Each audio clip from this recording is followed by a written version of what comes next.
11 துவங்கி 17 முடிய. அப்பொழுது ராஜா உன் அழகில் பிரியப்படுவார், அவர் உன் ஆண்டவர் ஆகியால் அவரை பணிந்து கொள். தீரு குமாரத்தி காணிக்கை கொண்டு வருவாள். ஜனங்களில் ஐஸ்வர்யவான்களும் உன் தயையை நாடி வணங்குவார்கள்.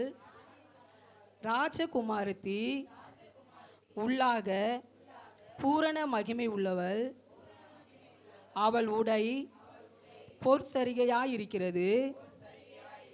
சித்திரை தைலாடை தரித்தவளாய் ராஜாவினிடத்தில் கொண்டு வரப்படுவாள். அவள் பின்னாலே செல்லும். அவளுடைய தோழிகளாகிய கன்னிகைகள் உம்மிடத்தில் கூட்டிக் கொண்டு வரப்படுவார்கள். அவர்கள் மகிழ்ச்சியோடும் களிப்போடும் வந்து ராஜா அரண்மனைக்குள் பிரவேசிப்பார்கள். உமது பிதாக்களுக்கு பதிலாக உமது குமாரர் இருப்பார்கள். அவர்களை பூமி எங்கும் பிரபுக்களாக வைப்பீர்.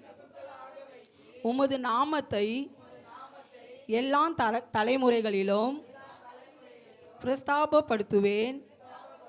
இது நிமித்தம் ஜனங்கள் உம்மை என்றென்றைக்கும் உள்ள சதா காலங்களிலும் துதிப்பார்கள் என்றார் என்பது ஆமென்.